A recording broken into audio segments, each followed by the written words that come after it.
بص، لو انت نجيل الألفينات فأكيد فاكر الضحكة اللي كنت بتسمعها في الشارع كله أول ما سامح حسين يظهر على الشاشة. سامح حسين في الوقت ده كان هو الترند قبل أن نخترع أصلا كلمة ترند. كان في كل حتة حرفيا، على الشاشات، في الإعلانات، على الإكشاك، على كل حاجة حرفيا. كان في كل بيت مصري. بس فجأة الأضواء بدأت تختفي من عليه، والناس بدأت تسأل هو راح فين؟ هل هو اللي بطل يضحكنا ولا احنا اللي ذوقنا اتغير؟ تعال نبدأ الحكاية من الأول خالص، من زحمة شبرا لغاية النجومية. سامح حسين مش ابن عيلة فنية ولا حاجة، يعني ما دخلش المجال واسطة، لا ده شاب مصري أصيل من شباب شبرا، وألف تحية لشباب شبرا، أنا أساسا من شبرا يعني، فأحلى تحية. فالمهم سامح حسين اتربى واتولد في شبرا، يعني الجدعنة وخفة الدم الفطرية، يعني هو أصلا كده تبقى ماشي في شبرا تلاقي الإفيهات نازلة عليك. سامح درس الحقوق، بس هو كان عارف إن مكانه مش في المحاكم، لا مكانه على خشبة المسرح أو في الفن. دخل كلية آداب قسم مسرح، وقال لعيلته خلاص مش انتوا كنتوا عايزين ناخد شهادة حقوق، ادي شهادة الحقوق اهي، سيبوا لي بقى اشوف حلمي. ودخل كلية آداب قسم مسرح. في ماجستير. ماجستير؟ اه في ايه بقى؟ في القانون الجنائي. قانون الجنائي؟ يعني آه. انت معاك ليسانس حقوق؟ يعني خلصت ليسانس حقوق وبعدين رحت آداب مسرح. وبدأ ينحت في الصخر. ولما اقول لكم ينحت في الصخر مش قصدي ان هو قعد سنة ولا سنتين يعافر، لا ده قعد اكتر من 7 سنين يعمل ادوار كومبارس صامت او دور كلمة واحدة، زي ما شفناه في جانا البيان التالي او صاحب صاحبه، اللي كان بيعدي زي نسمة الهوا كده ما كناش بنحس بيه. بس كل اللي كان بيركز معاه وقتها ان الولد ده عنده طاقة رهيبة مستني ان هو يفجرها. سامح كان بياخد 50 جنيه في المشهد، 30 جنيه في المشهد، حرفيا كان بيعافر جدا. وما كانش حتى بياخد تكاسي ولا كان بيروح اللوكيشن بمواصلات، ولا لا كان بيوفر الفلوس وكان بياخدها ماشي، يعني حرفيا صبر وكان عنده شغف جامد جدا. وكان دايما مستني اللحظة اللي تجيله وتظهر نجوميته فعلا. سنة 2006 بدأ أول سيت كوم مصري، راجل وست ستات. راجل ست ستات، ما انا راجل ومعايا ست ستات. المفاجأة هنا إن النجم أشرف عبد الباقي رفض إن هو يعمل مسلسل أصلا من غير سامح، حتى إن هو اتخانق مع المخرج أسد فولدكار، والمخرج ساب المسلسل خالص سنتين ورجع بعدها قال له طب خلاص تعالى نعمل مسلسل تاني، قال لا برضه هجيب سامح. عايزين يمشوني على فكرة في راجل وست ستات، يعني واحنا شغالين في البداية فقالوا لا مش عايزين سامح. فجابوا سامح، محدش كان طايقه اصلا في اللوكيشن لانه اصلا كان معطلهم. سامح قدر ان هو يثبت نفسه وكان هو سبب من اسباب نجاح المسلسل ده. سامح ما كانش شخص كده بيروح يمثل المشهد بتاعه ويروح، لا سامح كان في اللوكيشن حرفيا ما كانش بيقعد، كان بيساعد المخرج، كان بيظبط الاضاءه، بيعدل الافات لزمايله، بيمرنهم، كان حرفيا شغال كل حاجه. ورغم انه بعد توفيق ربنا كان هو السبب الاساسي في نجاح المسلسل، الا انه كان بيقبض اقل من الطفله من عرفه، يعني لو هي كانت بتاخد 100 جنيه وكان بياخد 30 جنيه ولا حاجه. سامح ما كانش باصص للفلوس بس، سامح كان باصص لشيء اكتر وشيء اكبر بكتير، ان هو يصنع شخصيه.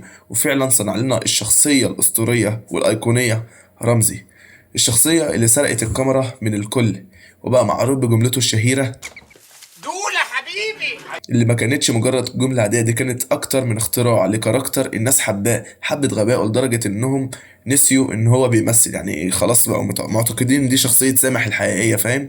لدرجة إن الناس بقت تشوف الشارع ساعتها يقولوا يا رمزي، حاجات كده غريبة يعني. بعد نجاح سامح الساحق في المسلسلات قرر إن هو يتجه للسينما، والمنتجين الصراحة هم اللي بقوا يجروا عليه، وبدأ يعمل أفلام زي لخمة راس، واللي كان جامد جدا، وكان طالع في دور دبشة، كان فيلم جامد جدا برضو، كان مع أشرف عبد الباقي، وكلب دليلي، وجيران السعد، وغيرها كتير من الأفلام. بس هنا بدأت تظهر المشكلة.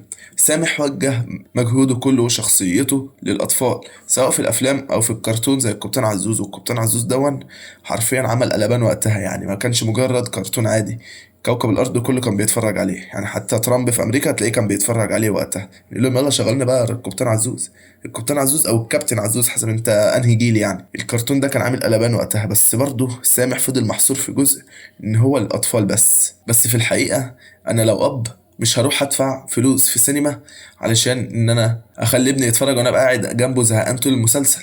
وللاسف برضه سامح حصر نفسه في منطقة الشخص الطيب الساذج اللي مش فاهم حاجة وغبي.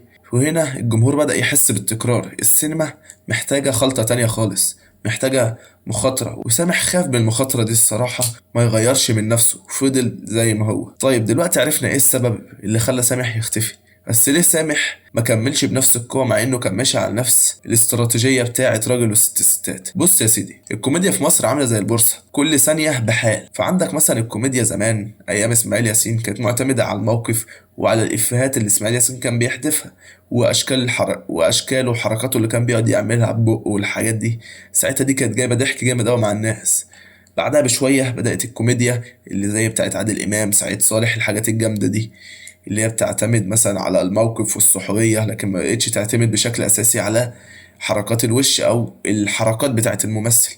وكذلك بقى الكوميديا بدأت تتطور من جيل لجيل لجيل لحد ما وصلت لجيل سامح حسين اللي كانت وقتها جامدة جدا، لكن فجأة اختفت مع ظهور مسرح مصر اللي كان بيعتمد بشكل أساسي على كوميديا الموقف وعلى كوميديا الارتجال والتنمر. يعني إيه، اعذرني على الكلمة دي، بس هم فعلا كانوا يتنمروا على جسم ويزو، يتنمروا على شكل حمدي. وقلنا برضو عايزين نعمل حلقة كاملة عن مسرح مصر. المهم مسرح مصر قلب الترابيزة على كل الأعمال الكوميدية وقتها، اللي غير شكل الكوميديا حرفيا لدرجة إن في ناس كتير طلعت هجمته، محمد صبحي وغيرهم كتير. بس مش ده موضوعنا. المهم إن الجيل الجديد ما بقاش عايز الكوميديا اللي بتعتمد على بناء شخصية ويعرفنا على الشخصية الأول، بعد كده يعرفنا صفاتها، بعد كده يعرفنا بقى إن الكوميديا تيجي من خلال صفاتها اللي إحنا عرفناها دي. لا، الجيل الجديد بقى عايز الإفيه الطاير على طول كده، إفيه يترمي في نص الكلام يخليك تموت على نفسك من الضحك. وده بنشوفه دلوقتي كمان في السوشيال ميديا. تلاقي كده مثلا إيه، تلاقي الجيار مثلا بيرقص مثلا ولا حاجة، وتلاقي الصورة مكتوب إيه، خيالك في الفرح. فاهم الحاجات دي؟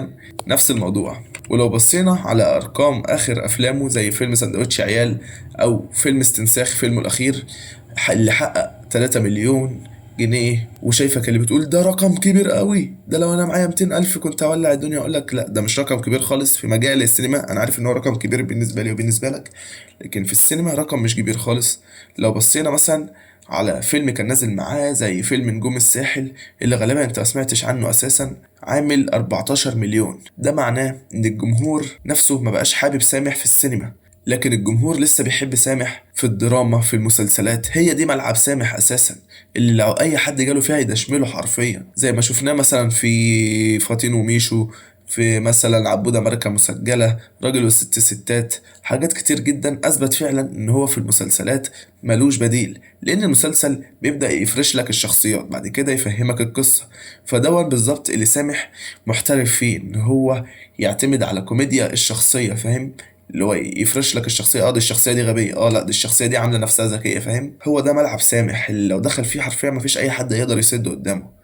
بس في النهايه نقدر نقول ان قصه سامح حسين هي قصه فنان حقيقي اختار ما يبقاش مبتذل عشان يلحق الترند، ففضل يحاول ان هو يحافظ على صورته كفنان محترم، وهو فعلا فنان محترم. وده شيء الصراحة يحسب له جدا، ان هو ما رضيش يجري ورا الترند، ولا مثلا ان هو يشتم في افلامه، ولا يطلع دور البلطجي ولا الحاجات دي. حتى لما طلع دور البلطجي في شخصية ميشو الحاوي كان في رسالة ان هو اي حد مثلا وحش مثلا او اي حد بلطجي او حرامي او كده يقدر ان هو يتغير، وفي هدف ان هو يتغير. فاهمين؟ ولو انت فاكر ان سامح دلوقتي قاعد في البيت بقى مش لاقي ياكل والكلام ده، احب اقول لك لا خالص، لان سامح مش هيغلب مع شخص اشتغل كم من الشغلانات دي، اشتغل نقاش، نجار، اشتغل كل حاجه في طفولته حرفيا، شيال كل حاجه. اكيد مش هيقعد في بيته. سامح دلوقتي رجع لبيته الاولاني المسرح، وعمل مسرحيات مكسرة الدنيا زي المتفائل وحاجات تانية كتير. والسؤال هنا ليك انت، هل شايف ان رجوع سامح حسين للفن تاني بمسلسل درامي تقيل او مثلا عمل فني جديد هيكون فعلا رجوع قوي، ولا خلاص راحت عليه ويودع الكوميديا احسن؟ وهل تفتكر انه محتاج يبطل دور الطيب عشان يرجع يركب موجة الترند تاني، او يركب موجة الفن تاني، ولا خلاص هو فضل محصور في الشخصية دي؟ اسمع رأيكم في الكومنتات، ولو عايزين حلقة مخصوص عن ميشو الحاوي او كابتن عزوز قولنا في الكومنتات. وبس كده، متنسوش لايك شير سبسكرايب عشان يوصلك كل جديد، ويوصلك الحلقات اللي فاتت، الحلقات اللي جاية. بس كده، مع السلامة.